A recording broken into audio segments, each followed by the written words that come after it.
Hey class, today we're going to talk about one of the most important biological discoveries of the 20th century. In the 1950s, two gentlemen named Watson and Crick are attributed to discovering the structure of DNA. And today I want to talk about and show you the structure of DNA. But to first understand the structure of DNA, you must understand what it's made of. And DNA is made up of little building blocks, monomers, called nucleotides. And those nucleotides have three primary components that you need to be aware of. First, a nucleotide has a phosphate group. And in our model today, this yellow two-pronged piece is going to be our phosphate group. Secondly, it has a sugar. In this case, it's deoxyribose sugar because it's DNA. That's what DNA stands for, deoxyribonucleic acid. So this three-pronged black structure will be our sugar. And lastly, the colored pieces, like this red one right here, will represent our nitrogenous bases. This red piece will be adenine. In DNA, there are four types of nitrogenous bases: adenine, thymine, guanine, and cytosine. Adenine always is going to pair with thymine, and cytosine is always going to pair with guanine, which is important when we start talking about and building our model. So, how do they fit together?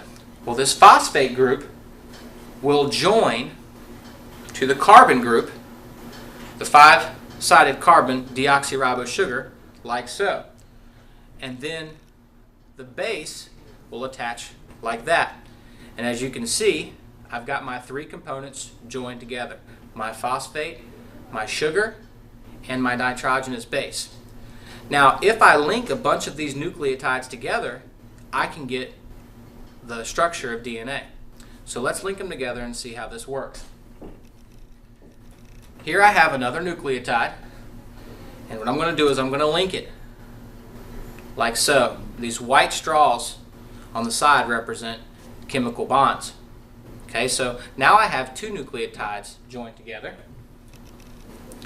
If I take another one and join it at the phosphate and the sugar, now I have three nucleotides joined together. I'm going to add another one and one more. So now I have five nucleotides joined together to make up one side of my DNA molecule. That's right, this is only one side. DNA is a two-sided figure. And as you can see, probably you figured out that these right here is where the other side is going to join. So let's do the other side and see how this works. Okay. First, I need to make it, so I'm going to join them together.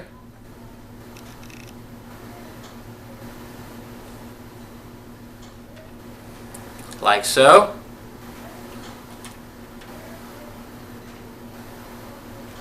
And this is going to be my other side. Now, if I put these two together, like so, you should notice a pattern. Notice that the blue always pairs with the gray, and the red always pairs with the white. In DNA, adenine always binds with thymine, and guanine always binds with cytosine. In this case, the gray one is the cytosine, and the blue one is the guanine. They're always going to pair together. This one represents, the red one represents the adenine, and the white one represents the thymine. And so they come together to make a two-sided figure. And there's a special bond in between the nitrogenous bases that hold them together. This little white structure right here is going to represent a hydrogen bond. The hydrogen bond joins the nitrogenous bases together. So as you can see, now I have one side or one strand connected, or two bases connected. And if I go down, I can join all of my nitrogenous bases together like so.